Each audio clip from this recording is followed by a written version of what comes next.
എഫേസോസ് 2:10 എന്ന് വായിക്കാമോ? വിശുദ്ധ പൗലോസ്ലീഹ എഫേസ്യർക്ക് എഴുതിയ ലേഖനം 2-ാം അധ്യായം 10-ാം വാക്യം. അതിൽ പറയുന്നത്, നമ്മുടെ ചില സൽപ്രവൃത്തികൾ ദൈവം മുന്നമേ ഒരുക്കി വെച്ചിട്ടുണ്ട്. എന്നിട്ട് കാലാകാലങ്ങളിൽ അത് നിറവേറ്റാൻ ദൈവം തൻ്റെ അനുയോജ്യരെ തിരഞ്ഞെടുക്കും. അങ്ങനെ തിരഞ്ഞെടുക്കപ്പെട്ട പ്രിയപ്പെട്ട സാമുവൽ പള്ളിവാതിൽക്കൽ അച്ഛനാണ് ദൈവകരുണയുടെ കേരളത്തിലെ ആദ്യത്തെ പ്രചാരകൻ. നമുക്കതിൽ അഭിമാനിക്കാം. വായിക്കാം. നാം ദൈവത്തിന്റെ കരവേലയാണ്. നാം ദൈവത്തിന്റെ കരവേലയാണ്. നാം ചെയ്യാൻ വേണ്ടി ദൈവം മുൻകൂട്ടി ഒരുക്കിയ സത്പ്രവർത്തികൾക്കായി യേശുക്രിസ്തുവിൽ സൃഷ്ടിക്കപ്പെട്ടവരാണ്. നാം ചെയ്യാൻ വേണ്ടി ദൈവം ചില സൽപ്രവൃത്തികൾ ഒരുക്കിയിട്ടുണ്ട്. നമ്മുടെയൊക്കെ ജീവിതത്തിൽ ദൈവം ചില സൽപ്രവൃത്തികൾ ഒരുക്കിയിട്ടുണ്ട്. അതെന്തിനാണെന്നറിയാം? നമ്മൾ ചെയ്യണം. അത് യേശുക്രിസ്തുവിൽ മുന്നമേ ദൈവം നിശ്ചയിച്ചിട്ടുള്ളതാണ്. ഇപ്പോഴേ പ്രിയപ്പെട്ട അച്ഛൻ്റെ ഈ ശുശ്രൂഷയെ ഞാൻ അങ്ങനെയാണ് കാണുന്നത്. നമുക്ക് ഈ ദൈവകരുണയുടെ ഒരു പ്രചാരകനായി, അതുകൊണ്ട് നമ്മൾ ഈ വലിയ ആഴ്ചയിൽ ഈ ദൈവത്തിൻ്റെ കരുണയെ ധ്യാനിക്കണം. നമുക്കറിയാം, കരുണക്കൊന്ത ലോകത്തിന് സമ്മാനിച്ചതും കരുണയുടെ ലോകത്തിലെ ആദ്യത്തെ പ്രചാരകയുമായി മാറിയത് നമുക്കറിയാം വിശുദ്ധ ഫൗസ്റ്റീനയാണ്. വിശുദ്ധ മരിയ ഫൗസ്റ്റീന. ഈ മരിയ ഫൗസ്റ്റീനാമ്മയുടെ ജീവിതത്തിലെ ചില സംഭവങ്ങൾ ഞാൻ നിങ്ങളോട് പറഞ്ഞുകൊണ്ട് ഈ ആരാധന നമ്മൾ പൂർത്തിയാക്കും. നമ്മളതിനെ മനസ്സിലാക്കുന്നത്, നമ്മൾ ദൈവകരുണയോടുള്ള നമ്മുടെ ഭക്തി. നമുക്കറിയാം, ഈ ദുഃഖവെള്ളിയാഴ്ച മുതൽ ഉയർപ്പ് ഞായറാഴ്ച വരെയുള്ള 10 ദിവസം, ഈ ദുഃഖവെള്ളി മുതൽ ഉയർപ്പ് ഞായറാഴ്ച വരെയുള്ള 10 ദിവസം ദൈവകരുണയുടെ നൊവേന തന്നെയുണ്ട് സഭയിൽ. ഈ നൊവേന ചൊല്ലി ഓരോ ദിവസവും പ്രത്യേകിച്ച് ഒരു ദിവസം ശുദ്ധീകരാത്മാക്കളെ സമർപ്പിച്ചുകൊണ്ട്, വേറൊരു ദിവസം തിരുസഭയ്ക്ക് വേണ്ടി, വേറൊരു ദിവസം വൈദികർക്ക് വേണ്ടി, വേറൊരു ദിവസം സന്യസ്തർക്ക് വേണ്ടി, വേറൊരു ദിവസം കുടുംബസ്ഥർക്ക് വേണ്ടി, വേറൊരു ദിവസം കുഞ്ഞുങ്ങൾക്ക് വേണ്ടി, യുവജനങ്ങൾക്ക് വേണ്ടി, വേറൊരു ദിവസം രോഗികൾക്ക് വേണ്ടി, അങ്ങനെ 10 ദിവസവും നമ്മളിങ്ങനെ നിയോഗങ്ങൾ വെച്ച് ഈ കരുണയുടെ നൊവേന ചൊല്ലി പ്രാർത്ഥിക്കുന്ന ഒരു പാരമ്പര്യമുണ്ട്. അപ്പോൾ നമ്മൾ ഈ 23-ാം തീയതി ഈ ദുഃഖവെള്ളിയാഴ്ച ആരംഭിച്ച് നമ്മൾ പുതു ഞായറാഴ്ച അത് സമാപിപ്പിക്കും. അതിനിടയിലുള്ള ഒരു ദിവസമാണ് 23-ാം തീയതി നമ്മൾ ദൈവകരുണയുടെ തിരുനാളും ആഘോഷിക്കുന്നത്. Hallelujah, hallelujah. അതുകൊണ്ട് ഈ ദൈവകരുണയെക്കുറിച്ച് നമ്മൾ അറിഞ്ഞിരിക്കണം. പ്രിയപ്പെട്ടവരെ, നമ്മുടെ ജീവിതത്തിൻ്റെ അവസാനത്തെ പിടിവള്ളി ദൈവത്തിൻ്റെ കരുണ സ്വയം പ്രേരിതമായി ഇറങ്ങണം. നമ്മൾ എത്ര ശ്രമിച്ചാലും നമ്മുടെ ദൈവത്തിൻ്റെ കരുണ നമുക്ക് കിട്ടുന്നില്ലെങ്കിൽ നമുക്ക് രക്ഷ ഉണ്ടാവില്ല. നമ്മുടെ മെറിറ്റ് കൊണ്ടല്ല, അവൻ്റെ കരുണ കൊണ്ടാണ് നമ്മൾ രക്ഷപ്പെടുന്നത്. റോമർക്ക് എഴുതിയ ലേഖനം 9-ാം അധ്യായത്തിൻ്റെ 17-ാം വാക്യം അല്ലേ? അതോ 10-ാം വാക്യമാണോ? 9-ന്റെ 14-ാം വാക്യമാണോ 17-ാം വാക്യമാണോ? മനുഷ്യൻ്റെ ആഗ്രഹമോ പ്രയത്നമോ അല്ല, ദൈവത്തിൻ്റെ കൃപയാണ് അഥവാ കരുണയാണ് എല്ലാത്തിൻ്റെയും അടിസ്ഥാനം. ആ വചനം കിട്ടിയോ? വായിച്ചു. റോമർക്ക് എഴുതിയ ലേഖനം 9-ാം അധ്യായം ആണോ 10-ാം അധ്യായം? അതുകൊണ്ട് മനുഷ്യന്റെ ആഗ്രഹമോ പ്രയത്നമോ അല്ല, ദൈവത്തിന്റെ ദയയാണ് എല്ലാറ്റിന്റെയും അടിസ്ഥാനം. ദൈവത്തിന്റെ ദയ, ദൈവത്തിന്റെ കരുണയാണ് എല്ലാത്തിൻ്റെയും അടിസ്ഥാനം. ഇപ്പൊ പള്ളി വന്നതിൻ്റെ അടിസ്ഥാനം ദൈവത്തിന്റെ കരുണയാണ്. ഈ കസേരയിൽ ഇങ്ങനെ ഇരിക്കാൻ പറ്റിയത് ദൈവത്തിൻ്റെ കരുണയാണ്. നമ്മൾ ഈ വെള്ളിയാഴ്ചയിൽ ഈ വർഷം പങ്കെടുക്കാൻ പറ്റുന്നത് ദൈവത്തിൻ്റെ കരുണയാണ്. നമ്മുടെ മക്കൾ ഇപ്പോഴും അപകടത്തിൽ ചെന്ന് ചാടാത്തത് ദൈവത്തിൻ്റെ കരുണയാണ്. നമുക്കും ഇപ്പോഴും മറ്റുള്ള മുമ്പിൽ എരക്കാതെ നിൽക്കാൻ പറ്റുന്നുണ്ടെങ്കിൽ എൻ്റെ അർത്ഥം ദൈവത്തിൻ്റെ കരുണയാണ്. ഹല്ലേലൂയ. സ്നേഹത്തോട് പറ ഹല്ലേലൂയ. അതുകൊണ്ട് ദൈവത്തിൻ്റെ കരുണയെ നമ്മൾ പുകഴ്ത്തണം. അതിന് ഏറ്റവും നല്ല സമയമാണ് നമ്മുടെ വലിയ ആഴ്ച. അതുകൊണ്ട് കാരണം ദൈവകരുണ പൊട്ടി ഒഴുകിയ ദിനമാണ് ദുഃഖവെള്ളി. അതുകൊണ്ടാണ് ദുഃഖവെള്ളിയാഴ്ച ഈ ദൈവകരുണയുടെ ശുശ്രൂഷ ആരംഭിച്ചിട്ട് ഇത് ഉയർപ്പു ഞായറാഴ്ച വരെ നമ്മൾ ആചരിക്കുന്നത്. അതുകൊണ്ട് നമ്മുടെ പള്ളിയിൽ ദുഃഖവെള്ളിയാഴ്ച മുതൽ ഒരു പക്ഷെന്നുണ്ടെങ്കിൽ പബ്ലിക്കായിട്ട് നമുക്ക് എല്ലാ ദിവസവും നമുക്ക് ചൊല്ലാനായിട്ട് സാധിക്കണമെന്നില്ല. നമ്മൾ വ്യക്തിപരമായി ഈ നൊവേന നെറ്റിലെല്ലാം ഉണ്ട്, അത് കണ്ടെത്തി പഠിക്കുകയും പ്രാർത്ഥിക്കുകയും ചെയ്യണം. അഥവാ സാധിക്കുന്നില്ലെങ്കിൽ ഒരു കരുണക്കൊന്ത കൃത്യം 3 മണിക്ക് നമ്മളത് ചൊല്ലി ഈ ദിവസത്തിൽ ദൈവകരുണയ്ക്ക് നമ്മളെ, നമ്മുടെ കുടുംബങ്ങളെ, നിയോഗങ്ങളെയും തിരുസഭയൊക്കെ ചേർത്ത് വെച്ച് പ്രാർത്ഥിക്കണമേ എന്ന് സ്നേഹത്തോടെ ഓർമ്മപ്പെടുത്തുന്നു. Hallelujah, hallelujah. ഞാൻ ഈ ഫൗസ്റ്റീനാമ്മയുടെ ജീവിതത്തിലെ ഒരു 4-5 സംഭവങ്ങൾ ശ്രദ്ധയോടെ കേൾക്കാം. വളരെ പെട്ടെന്ന് പറയാവുന്നതല്ലോ. വളരെ ആഴമുള്ള ഈ ദൈവാനുഭവത്തിൻ്റെ ഒരു വിശുദ്ധയാണ്. ഈശോ ഫൗസ്റ്റീനാമ്മയ്ക്ക് വെളിപ്പെടുത്തിയ ദൈവീക രഹസ്യങ്ങളും സ്നേഹവും ഡയറിയിൽ കുറിച്ചിട്ടതിൻ്റെ പേരിൽ ആ ഡയറി പിന്നീട് പ്രസിദ്ധീകരിച്ച് ഇത് സഭയുടെ വ്യക്തിപരമായിട്ടുള്ള, പൊതുവായിട്ടുള്ളതല്ല, വ്യക്തിപരമായിട്ടുള്ള ഭക്താഭ്യാസത്തിന് അത് സഹായകമാകുമെന്ന് കണ്ട് മാർപ്പാപ്പമാർ അനുവദിച്ചിട്ടുണ്ട്. പൊതുവായി അതിനെ അംഗീകരിച്ചിട്ടില്ലെങ്കിലും നമ്മുടെ വ്യക്തിപരമായ ഭക്താഭ്യാസത്തിനും ദൈവ സ്നേഹത്തിനും ആത്മീയ വളർച്ചയ്ക്കും ഈ ഡയറി ഉപോത്ബലകമാണ്, സഹായകമാണ്. അതുകൊണ്ട് നമുക്ക് ഈ ഡയറിയിലെ ചില സംഭവങ്ങൾ ഒന്ന് കാണാവുന്ന വരുന്നതാണ്. ഈ ഫൗസ്റ്റീനാമ്മ ചെറുപ്പത്തിലെ, കൊച്ചിലെ, അതായത് 10-18 വയസ്സൊക്കെ ഉണ്ടായിരുന്ന സമയത്തെ നല്ല ഡാൻസുകാരിയായിരുന്നു. ഡാൻസ്. അപ്പോൾ ഈ നൃത്ത ക്ലാസ്സിലൊക്കെ പോയിട്ട് സ്റ്റേജിൽ ഡാൻസ് പ്രാക്ടീസ് ചെയ്തുകൊണ്ടിരുന്നൊരു സംഭവമുണ്ട്. അത് അദ്ദേഹത്തിൻ്റെ ഈ ഫൗസ്റ്റീനയുടെ ഒരു സഹോദരിമാരുമായിട്ടാണ് പോകുന്നത്. അപ്പോൾ അവിടെ എല്ലാവരും വളരെ സന്തോഷിച്ചുകൊണ്ടിരുന്നപ്പോൾ പെട്ടെന്ന് ഈ കൊച്ചിൻ്റെ മനസ്സിലൊരു നൊമ്പരം അങ്ങ് അനുഭവപ്പെട്ടു. എല്ലാവരും ഡാൻസ് സ്റ്റേജിൽ പ്രാക്ടീസ് ചെയ്യുകയാണ്. അപ്പോൾ സ്റ്റേജിൽ ഈ ഡാൻസ് പ്രാക്ടീസ് ചെയ്യാൻ വേണ്ടി ചെന്ന് കയറിയ ഈ ഫൗസ്റ്റീനയുടെ മനസ്സിലൊരു പെട്ടെന്നൊരു വലിയ വേദന, ഒരു കയ്പ് അനുഭവിച്ചപ്പോൾ, പക്ഷെ അത് സ്വാഭാവികമാണെന്ന് കണ്ട് അവൾ എന്ത് ചെയ്തു? അവൾ പിന്നെ നൃത്തം ആരംഭിച്ചു. നൃത്തം അങ്ങോട്ട് ആരംഭിച്ചപ്പോൾ ഫൗസ്റ്റീന ഒരു ദർശനം, ആദ്യമായിട്ട് ഫൗസ്റ്റീന കാണുന്നൊരു ദർശനമാണ്. അത് ഈശോയുടെ ഒരു രൂപം ആ സ്റ്റേജിൻ്റെ ഒരു വശത്ത് നിൽക്കുന്നു. ആ കാഴ്ച അവളെ ഞെട്ടിച്ചു കളഞ്ഞു. ആ കാഴ്ച, ഈശോയുടെ രൂപം കൈകളിങ്ങനെ കൂട്ടിക്കെട്ടി, ശരീരം മുഴുവനും അടിച്ച് വേദന കൊണ്ട് പീഡിപ്പിക്കപ്പെട്ട് വസ്ത്രങ്ങൾ ഉരിഞ്ഞെടുക്കപ്പെട്ട മുറിവുകളാൽ ആവൃതനായ ഒരു ഈശോ ഇങ്ങനെ നിൽക്കുന്നു. ഈ കാഴ്ച കണ്ടിട്ട് ഇങ്ങനെ വേദനയോടെ നിൽക്കുന്ന ഫൗസ്റ്റീനയുടെ ഒരു സ്വരം അവിടെ കാതിൽ പതിഞ്ഞു. ഇതാണ്: എത്ര നാൾ ഞാൻ നിനക്കായി കാത്തിരിക്കും, എത്ര നാൾ നീ എന്നെ ഒഴിവാക്കും. എൻ്റെ പ്രിയപ്പെട്ടവരെ, നമ്മൾ നമ്മുടെ ലോകത്തിൽ നമ്മളുടെ പാട്ടും നൃത്തവും കാഴ്ചകളും ഒക്കെ ആയിട്ട് നടക്കുമ്പോഴും കർത്താവ് നമ്മളോടൊക്കെ ചോദിക്കുന്നൊരു ചോദ്യമാണ്: മോനെ, മോളെ, നീ എത്ര നാൾ എന്നെ ഒഴിവാക്കും? നീ എത്ര നാൾ എന്നെ ഒഴിവാക്കും? ഞാൻ എത്ര നാൾ നിനക്ക് വേണ്ടി കാത്തിരിക്കണം? പ്രിയപ്പെട്ടവരെ, ആ നിമിഷം ഈ പാട്ട് പാടിക്കൊണ്ടിരിക്കുകയാണ് ഡാൻസിന് വേണ്ടി. ഈ പാട്ട് ഈ ഫൗസ്റ്റീനയുടെ കാതിൽ നിന്ന് അങ്ങ് നിന്നു. പിന്നെ പാട്ട് കേൾക്കാനില്ല, ഈ ശബ്ദമാണ് കേൾക്കുന്നത്.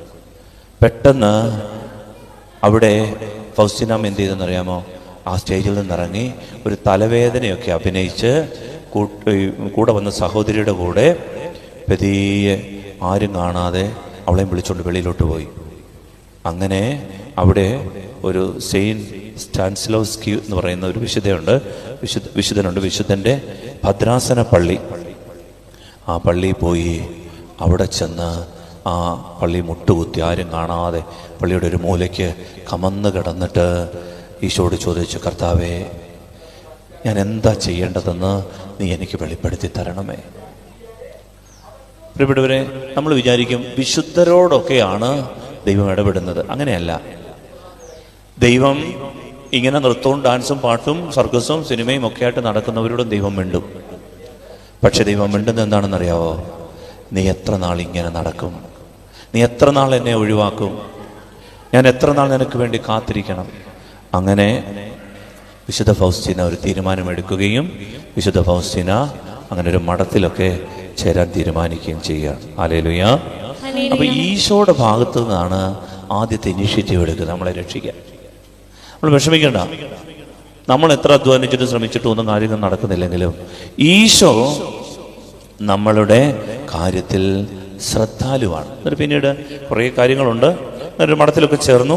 അതിനുശേഷം പിന്നീട് ഫൗസ്റ്റീനാമ്മ പറയുന്ന മറ്റൊരു സംഭവം, ഒത്തിരിയേറെ സംഭവങ്ങളുണ്ട് എങ്കിലും അതിനകത്ത് നിന്ന് മറ്റൊരു സംഭവം, നിസ്സാര കാര്യങ്ങളിലും ഇടപെടുന്ന ഈശോ. നിസ്സാര കാര്യങ്ങളിലും ഇടപെടുന്ന ഈശോ. അത് 1938 പുതിയ വർഷമാണ്. മഠത്തിലാണ്, സിസ്റ്ററായി.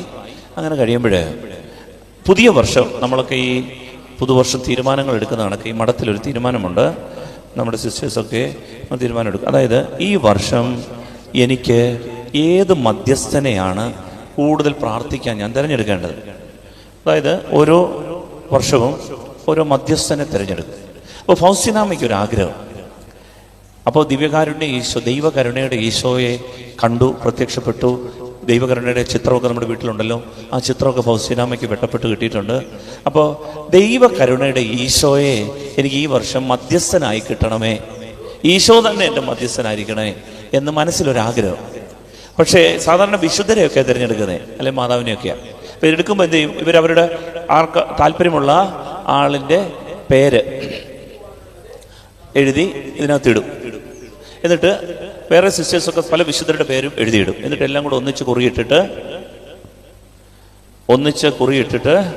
ഈ കുറിയിൽ ഒരെണ്ണം എടുക്കും. അപ്പോൾ ഏതെങ്കിലും സിസ്റ്റർ എഴുതിയിട്ട പേരായിരിക്കും ഫൗസ്തീനായ്ക്ക് ഇടുന്നത്. ആ വിശുദ്ധനെ ആയിരിക്കും ആ വർഷം പ്രാർത്ഥിക്കേണ്ടത്. അപ്പോൾ എന്തായാലും ദൈവകരുണയുടെ ഈശോ എന്ന് ഇങ്ങനെ എഴുതി ഇട്ടു. പേരൊന്നും എഴുതിയിടാതെ ദൈവകരുണയുടെ ഈശോ മധ്യസ്ഥ, ഈ വർഷത്തെ മധ്യസ്ഥ. അപ്പം മറ്റു വിശുദ്ധരുടെയൊക്കെ പേരും മറ്റു സിസ്റ്റേഴ്സ് എഴുതിയിട്ടു. പ്രിയപ്പെട്ടവരെ, എന്നിട്ട് ഇങ്ങനെ ഇത് ദിവ്യകാരുണ്യ ഈശോയുടെ ആ ഒരു വർഷത്തെ കുറിയെടുക്കുന്നതിന് മുമ്പുള്ള പ്രാർത്ഥന നടന്നു. പ്രാർത്ഥനയിൽ പുതിയ നിയോഗങ്ങളൊക്കെ സമർപ്പിക്കാം. പക്ഷേ ഇത് ഈശോയിൽ നിന്ന് മറച്ചു വെച്ച് ഇങ്ങനെ എഴുതിയിട്ട കാര്യം ഈശോയോട് പറഞ്ഞില്ല.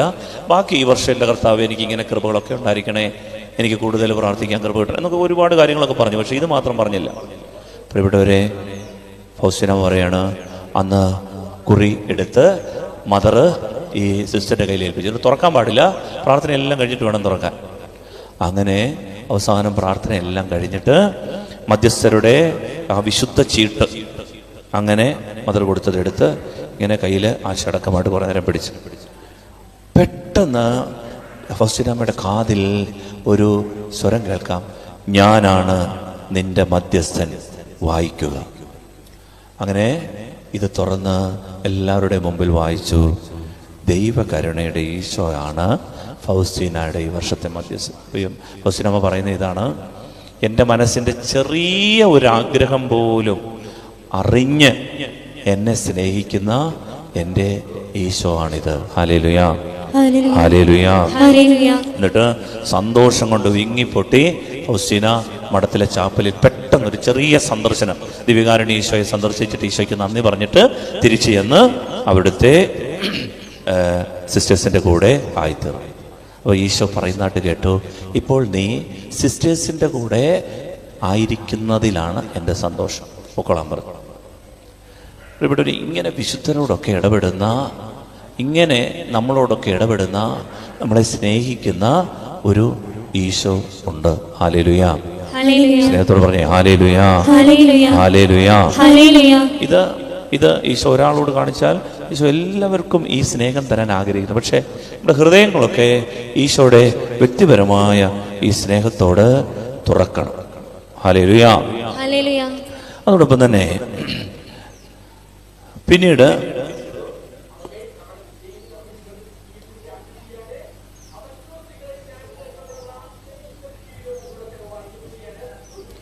വിശുദ്ധ കുമ്പസാരത്തെക്കുറിച്ച് സുന്ദരമായ ഒരു കാര്യം ഞാൻ വായിച്ചു തോർക്കും. വിശുദ്ധ കുമ്പസാരം, അതായത് നമ്മൾ വിശുദ്ധ കുമ്പസാരത്തിന് പോകുമ്പോൾ ദൈവം നമ്മുടെ മനസ്സിലൊരു ചിന്ത തരും. ദൈവവുമായിട്ടൊന്ന് കമ്പയർ ചെയ്യുമ്പോൾ നമ്മൾ എത്ര പാപികളാണെന്നും എത്ര കുറവുള്ളവരാണെന്നും എത്ര ദുർബലരാണെന്നും ദൈവത്തെ സമീപിക്കാൻ കഴിവില്ലെന്നും ഒരു ബോധം അത് പരിശുദ്ധാത്മാവാണ് നമുക്ക് തരുന്നത്. അങ്ങനെ ഒരു അനുതാപകൃപ നമുക്ക് കിട്ടി വേണം കുമ്പസാരിക്കാൻ. അപ്പോഴങ്ങനെ ഫൗസ്തീന കുറേ പാപങ്ങളൊക്കെ എഴുതി, ജീവിതത്തിലുള്ള ചെറിയ തെറ്റുകൾ പോലും എല്ലാ ആഴ്ചയിലും കുമ്പസാരിക്കും. ചെറിയ തെറ്റ് വന്നു കഴിഞ്ഞാൽ പുണ്യം പോയി കുമ്പസാരിക്കും. അപ്പോൾ ഇങ്ങനെ മനസ്സിലേക്ക് തന്ന ചെറിയ അവഗണിക്കുന്ന, സ്നേഹിക്കാതിരുന്ന, ചെയ്യാവുന്ന നന്മകൾ ചെയ്യാതെ പോയത്, അതൊക്കെയാണല്ലോ പാപങ്ങൾ. അപ്പം ഇങ്ങനെ എഴുതി കുറേ പാപങ്ങളൊക്കെ ആയിട്ട് അവിടെ ചെന്ന്, എന്നിട്ട് ഇപ്പോൾ ആ പേപ്പർ പോക്കറ്റിലിട്ടിരുന്നു. ഈ പേപ്പർ എടുക്കാൻ പറ്റാതെ മുട്ടുകുത്തി ഇതറിയാവുന്നല്ലോ എന്ന് കരുതിക്കൊണ്ട് പറയാൻ നോക്കി.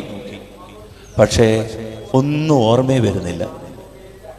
പറയണമെന്നുണ്ട് കുമ്പസാരക്കൂട്ടിൽ, പക്ഷെ ഒന്നും ഓർമ്മയെ വരുന്നില്ല. ഈ പട്ടികയൊക്കെ തയ്യാറാക്കി പക്ഷേ കുമ്പസാരത്തിൽ ഈശോ 2 പാപങ്ങൾ ഏറ്റു പറയാനേ അനുവദിച്ചുള്ളൂ.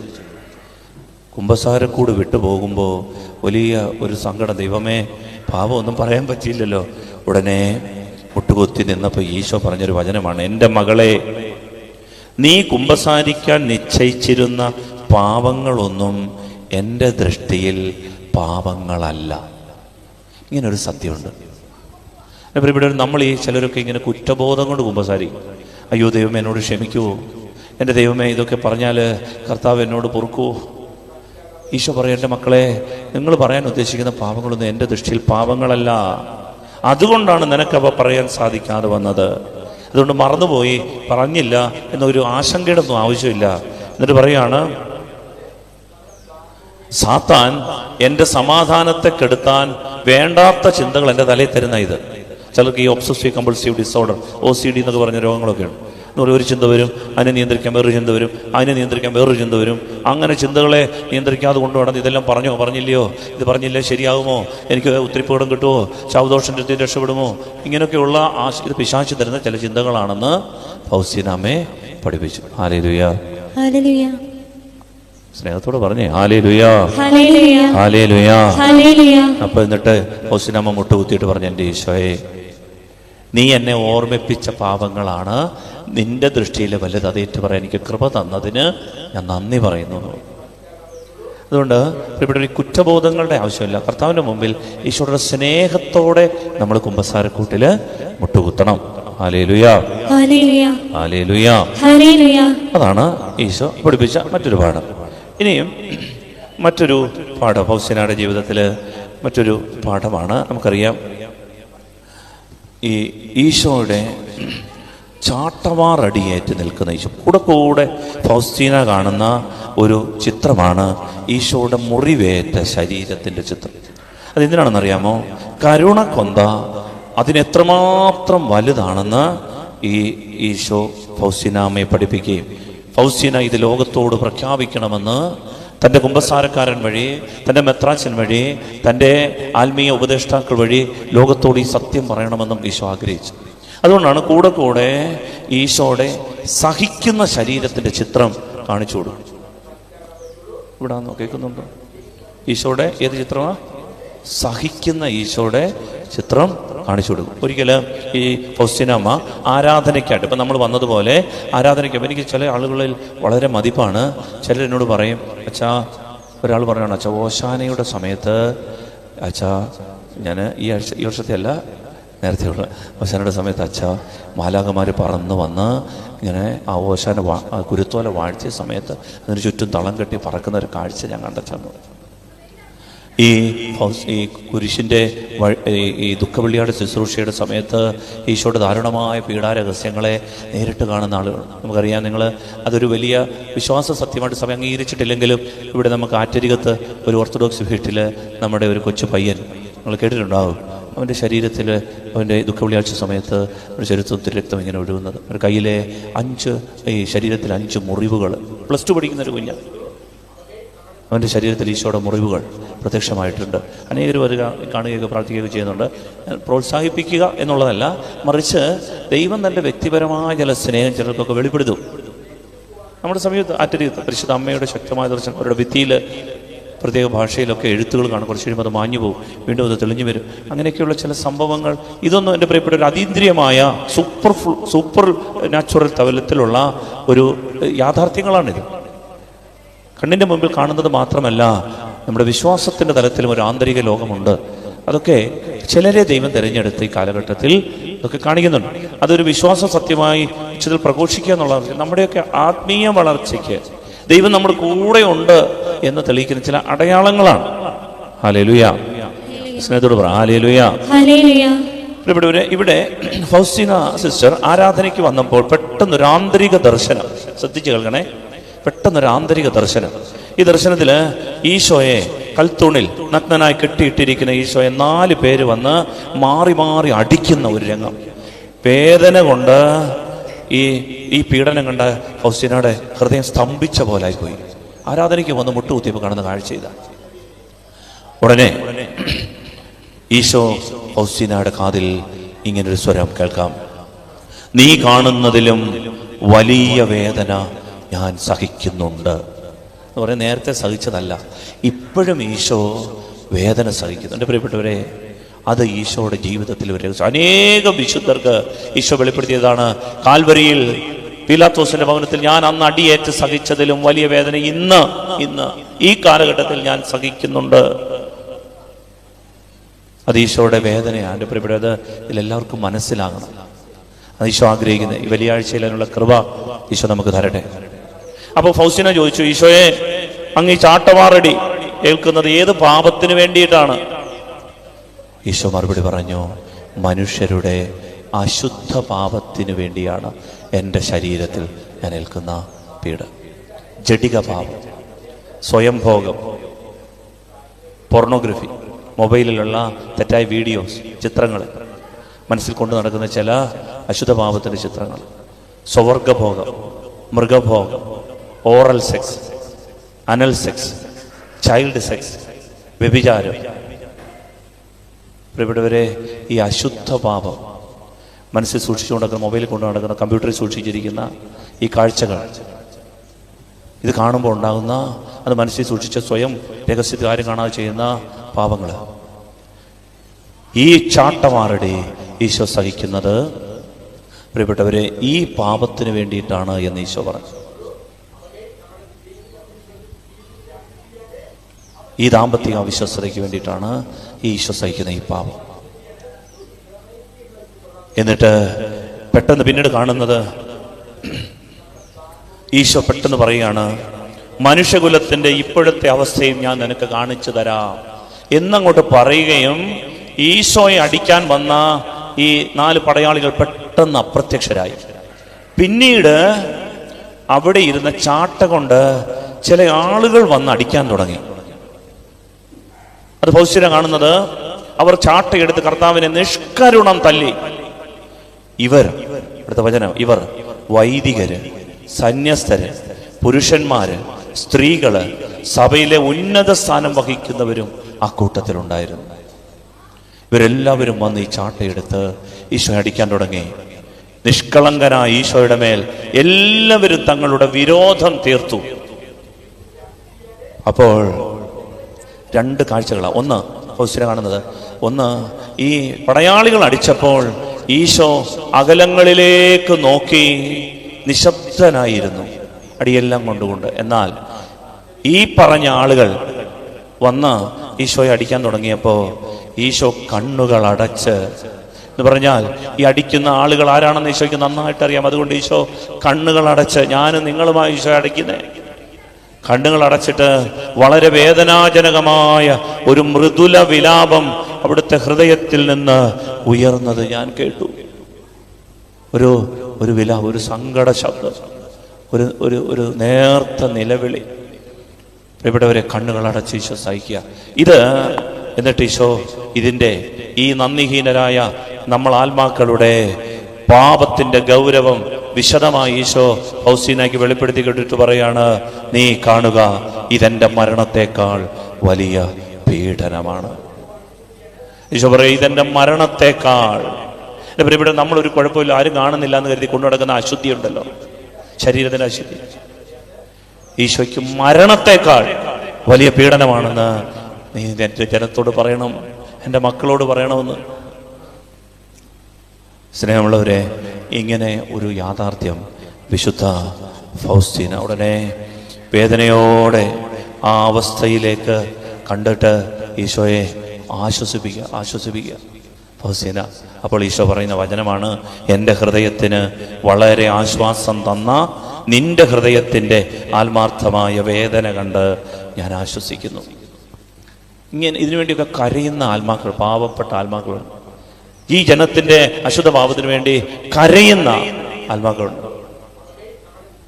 പ്രിയപ്പെട്ടവർ, അത് ഈശോയെ ആശ്വസിപ്പിക്കും.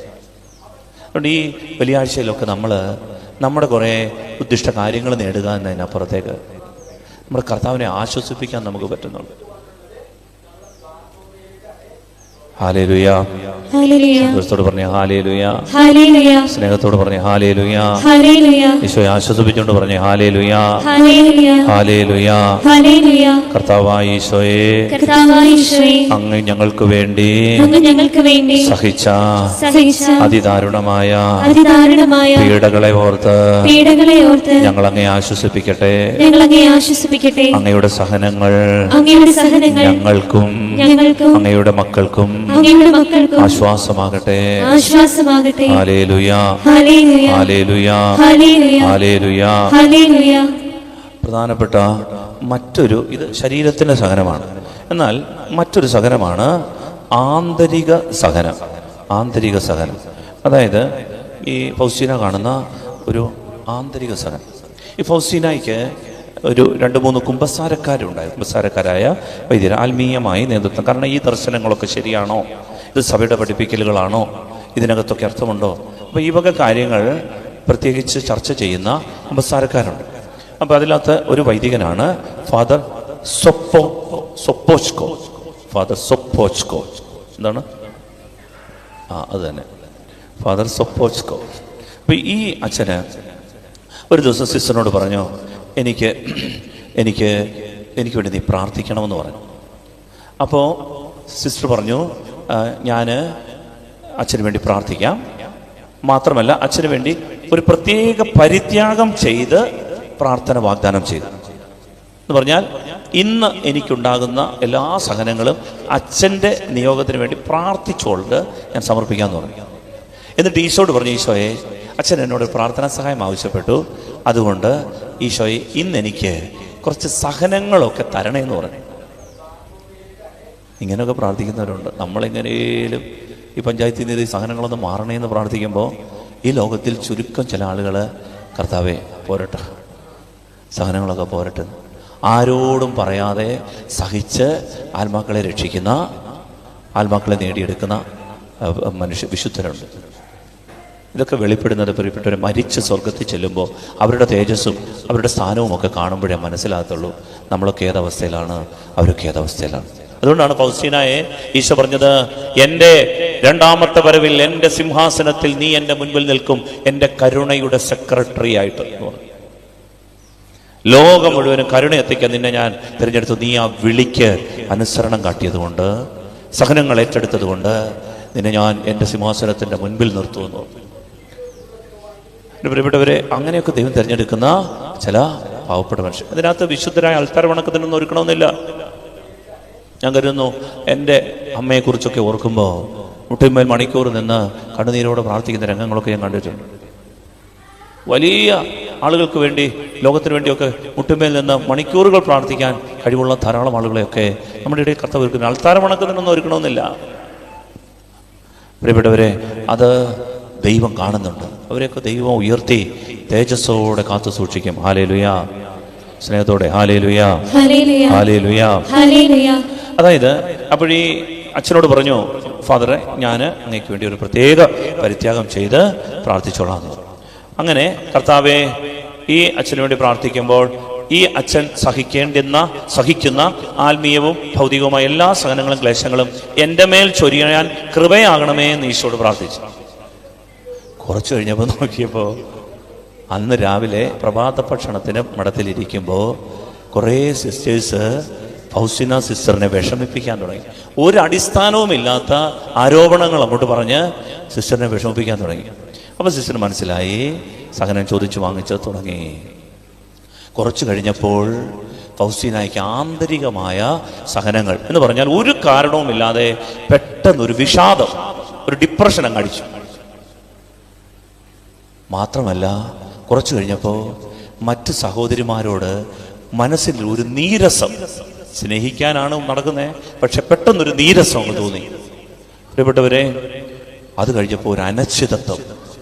ഇതൊക്കെ സത്യമാണോ? ഇതൊക്കെ ശരിയാണോ? ഇങ്ങനെയൊക്കെ ഉണ്ടോ?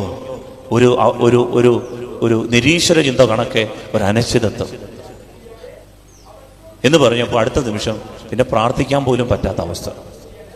ഇതെല്ലാം കൂടി ഇങ്ങ് വന്ന് സഹോദരിമാരുടെ എല്ലാം കൂടെ വിഷമപ്പീര്, അത് കഴിഞ്ഞപ്പോഴത്തേന് ഒരു വിഷാദം, അപ്പോഴത്തേന് എല്ലാവരോടും ഒരു ദേഷ്യം, അത് കഴിഞ്ഞപ്പോൾ ഒരു അനിശ്ചിതത്വം, പിന്നെ പ്രാർത്ഥിക്കാനും പറ്റാത്ത അവസ്ഥ. ഇതെല്ലാം കൂടെ ഒന്നിച്ച് ഓട്ടോ പിടിച്ച് ഹൃദയത്തിലേക്ക് വരുന്നൊരവസ്ഥയൊന്ന് ആലോചിച്ച്. Hallelujah, hallelujah. ഇങ്ങനെയൊക്കെ ചില അവസ്ഥകളുണ്ട്, ബ്ലോക്കായി പോകും. അപ്പോൾ വിമ്മി വിമ്മി കരയാൻ തുടങ്ങി. അസാധാരണമായ വേദന കൊണ്ട് വിമ്മി വിമ്മി കരയാൻ തുടങ്ങി.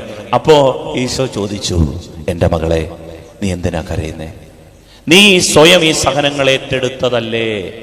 എന്നിട്ട് അടുത്തത് എന്നിട്ട് പറയാണ്, നീ ആർക്കു വേണ്ടി സഹനങ്ങൾ ഏറ്റെടുത്തോ ആ വൈദികൻ സഹിക്കുന്ന വേദനയുടെ ഒരംശം മാത്രമേ ഞാൻ നിനക്ക് തന്നിട്ടുള്ളൂ. ഞാനിത് വായിച്ചപ്പോൾ എൻ്റെ ദൈവമേ, അങ്ങനെയെങ്കിൽ ആ അച്ഛൻ എന്തുമാത്രം സഹനമായിരിക്കും ഉണ്ടായത്. ആരോട് പറയും? കൂടുണ്ടോ? കുടുംബമുണ്ടോ? കേൾക്കാൻ ആരെങ്കിലും ഉണ്ടോ? മനസ്സിൽ കൊണ്ട് നടക്കുന്ന വേദന. എന്നിട്ട് ഈശോ പറയുകയാണ്, ഈ ഫൗസ്തീന ചോദിച്ചു, എൻ്റെ കർത്താവേ, ഇത്രയും സഹനം എന്തിനാ ആ അച്ഛന് കൊടുത്തതെന്ന് ചോദിച്ചു. ഇത്രയും സഹനം എന്തിനാ കൊടുത്തേ? ഉടനെ ഈശോ പറഞ്ഞു, അവനായി ഞാൻ ഒരുക്കുന്ന ബ്രഹ്മചര്യത്തിൻ്റെയും പൗരോഹിത്യത്തിൻ്റെയും രക്തസാക്ഷിത്വത്തിൻ്റെയും 3 കിരീടങ്ങൾക്ക് വേണ്ടിയിട്ടാണ് ഞാൻ ഈ സഹനം അവൻ അനുവദിക്കുന്നതെന്ന് പറഞ്ഞു. എനിക്ക് ഭയങ്കര സന്തോഷം തോന്നി. ഇവിടെ ഒരു ബ്രഹ്മചര്യത്തിൻ്റെ ഒരു കിരീടമുണ്ട്. 2, പൗരോഹിത്യത്തിൻ്റെ ശ്രേഷ്ഠതയുടെ ഒരു കിരീടമുണ്ട്. എൻ്റെ പൗരോഹിത്യം ഞാൻ നന്നായി ജീവിച്ചാൽ എനിക്ക് വേണ്ടി ഒരു കിരീടം ഒരുക്കപ്പെടും. 3, ഞാൻ രക്തസാക്ഷി എന്ന് പറഞ്ഞാൽ ആരെങ്കിലും ഒന്നീ നേരിട്ട് കൊല്ലും, അല്ലെങ്കിൽ ശ്വേത രക്തസാക്ഷിത്വം. ആദ്യത്തേതാണ് ഞാൻ ആഗ്രഹിക്കുന്നത്. അതിന് എവിടെയെങ്കിലും മിഷനറിയായി പോകാനും ആഗ്രഹിക്കുന്നുണ്ട്.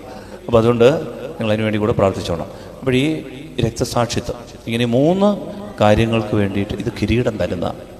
ഹല്ലേലൂയ. നിങ്ങൾക്ക് ഇതൊന്നും വലിയ താല്പര്യമില്ല. ഹല്ലേലൂയ. പ്രിയപ്പെട്ടവരെ, ഈ ആന്തരിക സഹനങ്ങൾ ദൈവം നമുക്ക് അനുവദിക്കുന്നത് കിരീടങ്ങൾ തരാനാ. നിങ്ങൾ ഈ സഹനം ആരോട് പറഞ്ഞാലും ആർക്കും മനസ്സിലാകത്തില്ല. നിങ്ങളിപ്പോൾ സഹിക്കുന്ന സഹനങ്ങളെ ഇത് നിങ്ങൾ ആരോട് പറഞ്ഞാലും ആർക്കും പിടികിട്ടത്തില്ലെന്നേ, വെറുതെ പറയാന്നേ ഉള്ളൂ. പക്ഷേ ഇതിൻ്റെ പിന്നിൽ ഒരു കിരീടങ്ങളുണ്ട് എന്ന തിരിച്ചറിവാണ് ഫൗസ്തീന നമ്മളോട്. ഈ അവഗണന, ഈ ഒറ്റപ്പെടലുകൾ, ആരുമില്ലാത്ത അവസ്ഥ, നിങ്ങൾ മനസ്സിലാക്കാത്ത അവസ്ഥ, ഇതിനൊക്കെ കിരീടങ്ങളുണ്ടെന്ന്. ഇതൊരു ഉട്ടോപ്യൻ ആശയമായിട്ടൊക്കെ തോന്നും. ഈ ലോകത്ത് തന്നെ ഞങ്ങൾ സന്തോഷിക്കട്ടെ, പിന്നാട്ടോ അവിടെ എന്നാണ് എല്ലാവരും പറയുന്നത്. ഇതൊക്കെ എത്ര നാള്? അപ്പോൾ പറയാം, അച്ഛനൊക്കെ പ്രായമായെന്നാ തോന്നുന്നേ, ഞങ്ങൾ ചെറുപ്പക്കാരാ, ഇതൊക്കെ ഒന്ന് എൻജോയ് ചെയ്യട്ടെ അച്ഛാ. പ്രിയപ്പെട്ടവരെ, എൻജോയ് ചെയ്യുന്നതുകൊണ്ട് കുഴപ്പമില്ല. പക്ഷേ യുവാവേ, നിന്റെ യൗവനത്തിൽ നീ നിന്റെ സൃഷ്ടാവിനെ തിരയുക എന്നൊരു വചനമുണ്ട്. എല്ലാം നഷ്ടപ്പെടുത്തിയിട്ട് കർത്താവിനെ തിരയുമ്പോൾ നമുക്കിതെല്ലാം കിട്ടണമെന്നില്ല. ഹല്ലേലൂയ, ഹല്ലേലൂയ. കിരീടങ്ങളുണ്ട്. അപ്പൊ അതേക്കുറിച്ച് പിന്നീട് പറയുന്നത്, ദൈവമേ, എന്തുകൊണ്ടാണ് അവനോട് നീ ഇങ്ങനെ ഒരു ഒരു ഒരു സഹനങ്ങളിലൂടെ ഈ അച്ഛനെ വിടുന്നതെന്ന് കേട്ടപ്പോൾ കർത്താവ് 3 കിരീടങ്ങൾ ചൂടാൻ വേണ്ടിയിട്ടാണ്. എന്നിട്ട് ഈശോ വെളിപ്പെടുത്തിയ സത്യം ഇതാണ്. ശ്രദ്ധിക്കണേ, ഫൗസ്തീനമ്മ ഇങ്ങനെയാണ് ആ ഡയറിയിൽ എഴുതുന്നത്. 604 ഖണ്ഡികയിൽ എഴുതിയിരിക്കുന്നത്, ഈ വ്യക്തി ആര്? ഈ സഹിക്കുന്ന വ്യക്തി, ഞാനും നിങ്ങളും ഉണ്ടെങ്കിൽ ആ വ്യക്തി ഈശോയുടെ മഹത്വത്തിലും പങ്കുചേരുന്നു. ഈശോയുടെ മഹത്വം എന്ന് പറഞ്ഞാൽ ഈശോയുടെ അധികാരം, ആജ്ഞ, പ്രഖ്യാപനം, അധികാരം, അവൻ്റെ ഭരണം, അവൻ്റെ രാജ്യം, അവൻ്റെ ശക്തി, അവൻ്റെ മഹത്വത്തിൽ നമുക്ക് പങ്ക്, പോർഷൻ കിട്ടും. പോർഷൻ എന്നിട്ട് പറയാണ്, തൻ്റെ പുത്രന്റെ പ്രതിച്ഛായ നമ്മുടെ ആത്മാക്കളിൽ ദർശിക്കുമ്പോൾ സ്വർഗീയ പിതാവ് നമ്മെ തിരിച്ചറിയുകയും നമ്മുടെ ആത്മാവിലുള്ള ഈശോയുടെ പ്രതിച്ഛായക്കനുസൃതമായി നമ്മെ മഹത്വപ്പെടുത്തുകയും ചെയ്യും. ഹല്ലേലൂയ. സ്നേഹിതർ പറഞ്ഞേ ഹല്ലേലൂയ. പ്രിയപ്പെട്ടവരെ, ആരും അറിയാതെ നമ്മൾ കൊണ്ടു നടക്കുന്ന സഹനം ഉണ്ടല്ലോ. നമ്മൾ ഏൽക്കുന്ന ഭർത്താവിൽ നിൽക്കുന്ന പീഡ, നമ്മുടെ പ്രിയപ്പെട്ടവരിൽ നിൽക്കുന്ന പീഡ, നമ്മുടെ മക്കൾ നമ്മൾ അനുസരിക്കാത്തപ്പോൾ കണ്ണു നിറയുന്നൊരവസ്ഥ, നമ്മൾ പ്രതീക്ഷിച്ചിട്ടും നമ്മുടെ ജീവിതത്തിൽ ഒരു എഴുന്നേൽപ്പില്ലാതെ ഈ രോഗം, സഹനം എത്ര പ്രാർത്ഥിച്ചിട്ട് വിട്ടുമാറാത്ത ഒറ്റപ്പെടലുണ്ടല്ലോ എൻ്റെ പ്രിയപ്പെട്ടവരെ. ഇത് ആരും കാണാതെ സഹിച്ചാലുണ്ടല്ലോ, കർത്താവ് പറയുന്നത്, ദൈവം പറയുന്നത്, നമ്മുടെ ആത്മാക്കളിൽ ദൈവം ഒരു പ്രതിച്ഛായ കാണും. ആരുടെ? ഈശോയുടെ ഒരു ചിത്രം നമ്മുടെ ആത്മാക്കളിൽ ദൈവം കാണും. അപ്പൊ ദൈവം നോക്കുമ്പോൾ തൻ്റെ മകന്റെ ചിത്രമുള്ള ആത്മാക്കളെ കാണും. ഇതിനകത്തിരിക്കുന്നതിൽ 50 പേർക്ക് ദൈവം നോക്കുമ്പോൾ ഈശോയുടെ ചിത്രമുള്ള ആളുകളിരിക്കെ, എൻ്റെ മകൻ്റെ മുറിഞ്ഞ മുഖമുള്ള ആൾക്കാർ, എൻ്റെ മകൻ്റെ ശരീരം മുഴുവൻ മുറിഞ്ഞ മുഖമുള്ള ആൾക്കാർ ഇതിനകത്തുണ്ട്. എന്നിട്ട് പറയാണ്, ഇത് ദൈവം തിരിച്ചറിയും, പിതാവ് തിരിച്ചറിയുകയും നമ്മുടെ ആത്മാവിലുള്ള ഈശോയുടെ പ്രതിച്ഛായയ്ക്ക് അനുസൃതമായി നമ്മെ മഹത്വപ്പെടുത്തും. എന്ന് പറഞ്ഞാൽ ചിലർക്ക് ഇവിടെ മാത്രം ഒരു മുറിവേ ഉള്ളൂ, ചിലർക്ക് തോളിൽ ഒരു മുറിവുണ്ട് കുരിശ് വഹിച്ചതിൻ്റെ, ചിലർക്ക് പഞ്ചക്ഷതങ്ങളും ശരീരം മുഴുവനും മുൾക്കിരീടത്തിൻ്റെ എല്ലാം മുറിവുമായിട്ട് കുറേ പേര് നീക്കുക. അതിനനുസൃതമായി ദൈവം നമ്മളെ മഹത്വപ്പെടുത്തും. മനസ്സിലായോ? പറ ഹല്ലേലൂയ. എന്നിട്ട് ഈശോ പഠിപ്പിക്കാണ്, ഇവർ ഈ സഹിക്കുന്നവർ ബലിവസ്തുക്കളാണ്, ഇവരാണ് ലോകത്തെ താങ്ങി നിർത്തുന്നത്. മുഴുവൻ സഹനങ്ങളുള്ളവര് ഈ ലോകത്ത് 2 കൈ കൊണ്ട് താങ്ങി നിർത്തും, ചെറിയ സഹനങ്ങളുള്ളവര് അണിവിരലും കൊണ്ട് താങ്ങി നിർത്തും. ഇവരാണ് എൻ്റെ പ്രിയപ്പെട്ടവർ നമുക്കുണ്ടാകുന്ന ഈ കടബാധ്യത, ഈ രോഗം, ഈ മനുഷ്യർ നമ്മളെ മനസ്സിലാകാത്ത വഴക്ക്, അതുപോലെ നമ്മൾ ഏൽക്കേണ്ടി വരും. നമ്മുടെ സൽപ്പേര് കെടുത്തിക്കളഞ്ഞ് നമ്മളെ പീഡിപ്പിച്ചോ ഭീഷണിപ്പെടുത്തിക്കൊണ്ടിരിക്കുന്നവർ, നമ്മളെ കോടതി കയറ്റുവന്ന് നമ്മളോട് പറഞ്ഞ് നമ്മളെ വേദനിപ്പിക്കും. പ്രിയപ്പെട്ടവർ, ഈ സഹനങ്ങൾ കർത്താവിനോട് മാത്രം പങ്കുവെച്ചൊന്ന് ജീവിക്കാൻ ഈ വെള്ളിയാഴ്ച ഈശോ നമ്മളെ ക്ഷണിക്കും. അപ്പോൾ നമ്മുടെ കർത്താവ് ഈ ലോകത്തെ താങ്ങി നിർത്താൻ അവരെ ഉപയോഗിക്കും. എന്നിട്ട് പറയുകയാണ്, ഇവരാണ് ലോകത്തെ താങ്ങി നിർത്തുന്നവർ, ഈശോയുടെ പീഡാസഹനത്തിന്റെ കുറവ് പരിഹരിക്കുന്നവർ. എന്നിട്ട് പറയാണ്, ഇവർ എണ്ണത്തിൽ അധികമില്ല, ഇവർ എണ്ണത്തിൽ അധികമില്ല. എന്നിട്ട് ഫൗസ്തീനയ്ക്ക് ഒരു ഗിഫ്റ്റ് കൊടുത്തു ഈശോ. എന്താണെന്നറിയാവോ? നീ നോക്കിയാൽ ഇവിടെ ഇരിക്കുന്നവരിൽ ഈ പ്രതിച്ഛായ ഉള്ളവരാരൊക്കെയാണെന്ന് തിരിച്ചറിയാനൊരു കൃപ നിനക്ക് ഞാൻ തരുന്നു. ഫൗസ്തീന നോക്കുമ്പോൾ ഒരാൾ വന്ന് പ്രാർത്ഥിക്കാൻ, ഫൗസ്തീനാമേ പ്രാർത്ഥിക്കണമെന്ന് പറഞ്ഞു കഴിഞ്ഞാൽ ഫൗസ്തീനയ്ക്ക് അറിയാം ഈ ആളിൽ എന്തുമാത്രം ആത്മാക്കൾ, ഈ ഈശോയുടെ പ്രതിച്ഛായുള്ള ആത്മാക്കളുണ്ട് എന്ന് മനസ്സിലാക്കി കിട്ടാനൊരു കൃപ.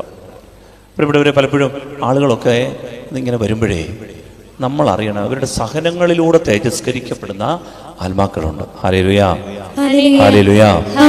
ഒരു കാര്യം കൂടെ കണ്ടുകൊണ്ട് നമ്മൾ കർത്താവിനെ ആരാധിച്ച് ആശീർവാദം സ്വീകരിച്ച് നമുക്കിന്ന് കൈവപ്പ് പ്രാർത്ഥനയില്ല, നമ്മൾ ഗൂഗിൾ താമത്തി ഭവനങ്ങളിലേക്ക് മടങ്ങും. അത് ഗത്സമേൻ തോട്ടത്തിലെ ഈശോയുടെ ചിത്രവും അതോടൊപ്പം തന്നെ കരുണക്കൊന്തയുടെ ശക്തിയുമാണ്. ഗത്സമേൻ തോട്ടത്തിലെ ഈശോ, അതായത് ഒരു ചിത്രം, ഈ ഫൗസ്തീനായ്മയ്ക്ക് ഗത്സമേൻ തോട്ടത്തിലെ ഒരു ചിത്രം, അതായത് അത് കാണിക്കുന്നത് ഈ അബോർഷനുമായി ബന്ധപ്പെട്ട ഈ ദിവ്യകാരുണ്യ സന്നിധിയിൽ 1 മണിക്കൂർ ആരാധന നടത്തുമ്പോൾ ഈ ഫൗസ്തീനായ്മയ്ക്ക് വലിയ വേദന ഉണ്ടാവും. അപ്പോൾ ചില സമയത്തൊക്കെ 3 മണിക്കൂർ സമയം വരെ ഈ വേദനയുണ്ട്. ചിലപ്പോൾ അത് അവസാനം ഛർദ്ദിച്ച് ബോധരഹിതയായി വീഴും.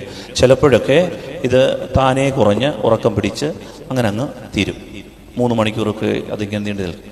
അപ്പോൾ ഗത്സമേൻ തോട്ടത്തിലെ ഈശോയുടെ വേദന, മറ്റേത് പീലാത്തോസിന്റെ സന്നിധിയിൽ ചാട്ടയടി ഏൽക്കുന്ന വേദന. അതെന്തിനായിരുന്നു? അതെന്തിനാ കാണിച്ചു കൊടുത്തേ?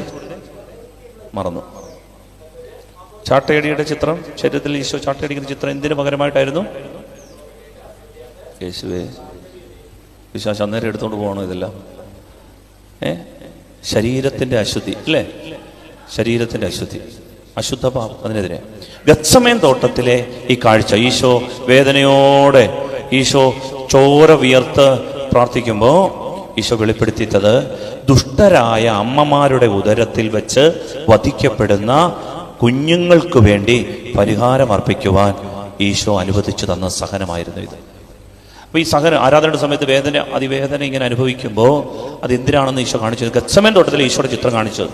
എന്നിട്ട് ഈശോ പറഞ്ഞു, ഇത് നല്ല അമ്മമാരായിരുന്നു, പക്ഷേ കുഞ്ഞുങ്ങൾ ജനിച്ചു എന്നറിഞ്ഞു കഴിയുമ്പോൾ ഉദരത്തിൽ വെച്ച് കുഞ്ഞുങ്ങളെ വെട്ടിക്കണ്ടിച്ച് കൊല്ലുന്ന അമ്മമാർ, ഗവൺമെൻറ് ആശുപത്രിയുടെ ബക്കറ്റിൽ തള്ളുന്ന അമ്മമാർ, അതിന് കാവൽ നിൽക്കുന്ന കൂട്ടു നിൽക്കുന്ന അപ്പന്മാർ, അതിനെ പ്രോത്സാഹിപ്പിക്കുന്ന അമ്മായിയമ്മമാർ, അതിനുവേണ്ടി എൻ്റെ കൊച്ചിന് ശരീരത്തിന് ആരോഗ്യമില്ല, ഈ കുഞ്ഞിനെ തന്നു കഴിഞ്ഞാൽ ഈ കുഞ്ഞിന് കേടുണ്ട്, അതുകൊണ്ട് കൊന്നു കളഞ്ഞേക്കാമെന്ന് മനുഷ്യബുദ്ധി കൊണ്ട്, പിശാചിൻ്റെ ചിന്ത കൊണ്ട് അബോർഷന് വേണ്ടി നിലകൊള്ളുന്ന ആളുകളെക്കുറിച്ച് വേദനയോടെ ഗത്സമേൻ തോട്ടത്തിൽ പ്രാർത്ഥിക്കുന്ന ഈശോയുടെ ചിത്രം കാണിച്ചു കൊടുത്തു. എൻ്റെ പ്രിയപ്പെട്ടവരെ, അപ്പോൾ ഈ വേദന ഫൗസ്റ്റീനാമ്മയ്ക്ക് അതിദാരുണമായ ഈ വേദന എന്നിട്ട് പറയുകയാണ്, ജീവിതത്തിൽ ഒരിക്കലും ഇതുപോലെ സഹിച്ചിട്ടില്ലെന്ന് ഡോക്ടേഴ്സിനോട് പറഞ്ഞു. ഡോക്ടേഴ്സ് പറയുക, ഇതെന്തുകൊണ്ടാണ് ഈ വേദന ഉണ്ടാകുന്നത് ഞങ്ങൾ പരിശോധിച്ചിട്ട് മനസ്സിലാകുന്നില്ലെന്ന്.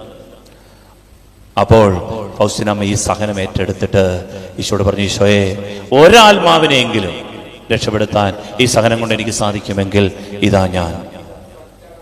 അത്രയ്ക്ക് ഈശോയുടെ വേദനയാണ്. നിഷ്കളങ്കരായ കുഞ്ഞുങ്ങൾ, ഇതുപോലെ വന്നിരുന്ന വചനം കേൾക്കേണ്ട കുഞ്ഞുങ്ങളെ നമ്മുടെ ഒരു യാത്രയെ പ്രതി, നമ്മുടെ ഒരു ജോലിയെ പ്രതി, നമ്മൾ ആരോ എന്തോ പറഞ്ഞു, കഴിഞ്ഞ വർഷം പ്രഗ്നൻ്റായി കുഞ്ഞായി, ഇതായി വീണ്ടും ഈ വർഷം വരുന്നു, ആളുകൾ കളിയാക്കും എന്നൊക്കെ പറഞ്ഞതിൻ്റെ പേരിൽ നമ്മൾ വെട്ടിക്കണ്ടിച്ച് കളഞ്ഞിട്ടുണ്ട്. പ്രിയപ്പെട്ടവരെ, ഈ കുഞ്ഞുങ്ങളുണ്ട്, നമ്മൾ മരിച്ച് സ്വർഗത്തിൽ ചെല്ലുമ്പോൾ വന്ന് തടഞ്ഞു നിർത്തിയിട്ട് പറയും, പപ്പ മമ്മി നിക്ക്, എൻ്റെ ചോരയ്ക്ക് കണക്ക് തന്നിട്ട് അകത്ത് കയറിയാൽ മതി എന്ന് പറയും. അത്ര വേദനയാണ് ഈശോയ്ക്ക്. ഇപ്പം എൻ്റെ ശുശ്രൂഷയിൽ ട്രീസ എന്ന് പറഞ്ഞ ഒരു സഹോദരിയുണ്ട്. അവളൊരു നേഴ്സാണ്. തിരുവനന്തപുരം മെഡിക്കൽ കോളേജിൽ അവൾ ജോലി ചെയ്യുക. SIT ഔട്ടം തിരുനാൾ ശ്രീ ഔട്ടം അല്ലേ, അതെ, അതായത് അമ്മമാരുടെ കുഞ്ഞുങ്ങളുടെ ആശുപത്രിയിൽ. അവൾ എന്നെ കൂടെ വിളിക്കും ഓരോ തവണയും. ഇതുപോലെ അബോർട്ട് ചെയ്യപ്പെടുന്ന കുഞ്ഞുങ്ങൾ, അമ്മയുടെ ഉദരത്തിൽ വെച്ച് കൊലപ്പ് ചെയ്യപ്പെടുന്നത്. കാരണം വിവാഹത്തിന് മുമ്പായിട്ട് വരുന്ന അനേക കേസുകൾ അവിടെ ഉണ്ട്. ഈ കുഞ്ഞുങ്ങളെ കൊല്ലുമ്പോൾ ഈ കുഞ്ഞുങ്ങൾക്ക് മാമോദീസ കൊടുക്കാൻ വേണ്ടി പേരിട്ട് ഈ കുഞ്ഞു മാമോദീസ ഇത് പറയുകയാണ്. അത് കഴിഞ്ഞ വർഷമാണത് ആരംഭിച്ച ഒരു 100-നും 200-നും ഇടയ്ക്കുള്ള, എനിക്ക് തോന്നുന്നു, കുഞ്ഞുങ്ങൾക്ക്. പ്രിയപ്പെട്ടവരെ, ഉള്ള മിടുക്കരായിട്ടുള്ള പെൺകുട്ടികൾ ഗർഭം ധരിച്ച് ഈ ഉദരത്തിൽ ഈ കുഞ്ഞുങ്ങളെ കൊന്ന് കളയുന്ന ഈ കുഞ്ഞുങ്ങൾക്ക് മാമോദീസ കൊടുക്കുന്ന ഒരു വലിയ ശുശ്രൂഷ. വേദനയോടെ കരുണക്കൊന്ത ചൊല്ലിക്കൊണ്ട് ഈ സഹോദരി വേദനയോടെ ഈ കുഞ്ഞുങ്ങൾക്ക് മാമോദീസ കൊടുക്കും. കാരണം ഇത് ചെയ്ത് പിടയുന്ന കൈകളും കാലുകളുമായിട്ടാണ് ഒരു പ്ലാസ്റ്റിക്കിനകത്ത് ഈ കുഞ്ഞുങ്ങളെ കിട്ടുന്നത്. ആ വേദന, പിടയുന്ന വേദനയോടെ ഈ കണ്ണു നിറഞ്ഞ് ഈ കൊച്ച് എന്നെ വിളിച്ചിട്ട് പറയും, യശാ കുർബാനയിൽ ഓർത്തോണേ, ഇന്ന് അവന് ഞാൻ പേരിട്ടിരിക്കുന്നത് ജോസഫ് എന്നാണ്, ഇന്ന് അവൾക്ക് ഞാൻ പേരിട്ടിരിക്കുന്നത് മേരി എന്നാണ്. അങ്ങനെ ഓരോ പേരുകൾ പറഞ്ഞ് ഞാൻ ആ വിശുദ്ധ കുർബാനയെ വരച്ച് ചേർക്കും. എൻ്റെ പ്രിയപ്പെട്ടവരെ, ഇങ്ങനെയൊക്കെ ശുശ്രൂഷ ചെയ്യുന്ന, അദൃശ്യമായ ശുശ്രൂഷ, ഇതൊക്കെ എൻ്റെ പ്രിയപ്പെട്ട കണക്ക് കൊടുക്കാതെ സ്വർഗത്തിൽ കയറാമെന്ന് കരുതുന്നുണ്ടോ? കരുണയുടെ വർഷം മാർപ്പാപ്പ തിരുമേനി വൈദികർക്ക് ഈ ഭ്രൂണഹത്യ എന്ന പാപം, അബോർഷൻ എന്ന പാപം പരിഹരിക്കാനുള്ള ഒരു അനുവാദം കൊടുത്തു. നേരത്തെ അത് മെത്രാന്മാർക്ക് മാത്രം നിക്ഷിപ്തമായിരുന്നു. കരുണയുടെ വർഷം അത് ആരംഭിച്ചിട്ട് പിന്നീട് തിരിച്ച് മാർപ്പാപ്പ വൈദികരിൽ നിന്ന് അത് എടുത്തില്ല. ഇപ്പോഴും വൈദികർക്ക് അത് ക്ഷമിക്കാനുള്ള, പരിഹാരം, പാപമോചനം തരാനുള്ള അധികാരമുണ്ട്. അതുകൊണ്ട് ഈ വലിയാഴ്ചയിൽ ഈ വക കാര്യങ്ങൾ മാധ്യമങ്ങളിലൂടെയൊക്കെ കേൾക്കുന്നവരും പ്രത്യേകിച്ച് ശ്രദ്ധിക്കണമേ. നമ്മുടെ കർത്താവ് ഗത്സമേൻ തോട്ടത്തിൽ വേദനയോടെ പ്രാർത്ഥിക്കുന്നത് ഈ ഒരു പാപത്തിന് വേണ്ടിയാണ് ഫൗസ്റ്റീനായി കാണിച്ചു കൊടുക്കുന്നത്. സ്നേഹമുള്ളവരെ, ഇങ്ങനെ ജീവിതത്തിൽ ഒരുപാട് സഹനങ്ങൾ സ്നേഹത്തോടും വിനയത്തോടും ഏറ്റെടുത്ത ഒരു അമ്മയാണ് വിശുദ്ധ ഫൗസ്റ്റീന. വേറൊരു അവസരത്തിൽ മറ്റു പല സംഭവങ്ങളുമുണ്ട്. ഒരു 100-ൽ പരം സംഭവങ്ങൾ ഇതുപോലെ ഫൗസ്റ്റീനയുടെ ജീവിതത്തിലുണ്ട്. ഇത് ആ ഡയറിയിലുള്ളവരൊക്കെ കിട്ടിയവരൊക്കെ അത് വായിക്കണം, ഇല്ലെങ്കിൽ അത് വാങ്ങിച്ച് വായിക്കണം. ഈശോയോടുള്ള വലിയ സ്നേഹം നമുക്ക് വെളിപ്പെട്ട് കിട്ടുന്നതാണ്. നമുക്ക് എഴുന്നേറ്റ് നിന്ന് ഈശോയുടെ സ്നേഹത്തെ, കരുണയെ വാഴ്ത്തിക്കൊണ്ട് ഒരു ഗാനം കൂടി ആലപിച്ച് ആശീർവാദം സ്വീകരിച്ച് നമുക്ക് ഭവനങ്ങളിലേക്ക് മടങ്ങാം. നാളെ നമുക്ക് രാവിലെ 6:15 പ്രഭാത നമസ്കാരമാണ്. തുടർന്ന് വിശുദ്ധ കുർബാനയുണ്ട്. അത് കഴിഞ്ഞതിന് ശേഷം നാളെ വൈകിട്ട് നമുക്കറിയാം പതിപോലെ സന്ധ്യാ നമസ്കാരം 6 മണിക്ക്. തുടർന്ന് പീഡാനുഭവ ധ്യാനം ബഹുമാനപ്പെട്ട VP ജോയ്സ് സാറ് ചേക്കനാൽ നമുക്ക് ധ്യാന ശുശ്രൂഷയ്ക്ക് നേതൃത്വം നൽകും. 3/4 മണിക്കൂർ സമയമാണത്. അതിനുശേഷം നമുക്ക് വ്യാഴാഴ്ച രാവിലെ 7:30-ക്കാണ് നമ്മുടെ ദേവാലയത്തിൽ നിന്ന് വിശുദ്ധ കുർബാന രോഗികളായി കഴിയുന്ന ഭവനങ്ങളിലുള്ളവർക്കെല്ലാം നൽകുന്നത്. അത് ഇനിയും അറിയിക്കാത്തവർ ഉണ്ടെങ്കിൽ ശുശ്രൂഷനെ അറിയിക്കണം. വൈകിട്ട് നമ്മൾ പെസഹ കുർബാന ഉണ്ട് 4:30-ക്ക്. അതിന് മുൻപായിട്ട് രാവിലെ 9 മണി മുതൽ 4:30 വരെ നിശ്ചയിച്ച പ്രകാരം നമ്മുടെ എല്ലാ വായനകളും ഭക്തസംഘടനകളും അതാത് നിശ്ചയിച്ച പ്രകാരമുള്ള ആരാധന ദീപികാരുണ്യ ഈശോയെ വന്ന് 1.5 മണിക്കൂർ ആരാധിച്ച് ആശ്വസിപ്പിക്കുവാനായിട്ട് പ്രത്യേകം ശ്രദ്ധിക്കുക. പെസഹ അപ്പം കൊണ്ടുവരുന്ന കാര്യവും നമുക്ക് പ്രത്യേകമായിട്ട് അറിയാമല്ലോ. അതുകൊണ്ട് പെസഹ അപ്പം വൈകിട്ട് 4:30-ക്ക് നമ്മുടെ ദേവാലയത്തിൽ വെച്ചിരിക്കുന്നതായ ചെമ്പിൽ നിക്ഷേപിക്കുവാനും പ്രത്യേകം ശ്രദ്ധിക്കണമെന്ന് സ്നേഹത്തോടെ ഓർമ്മപ്പെടുത്തുന്നു.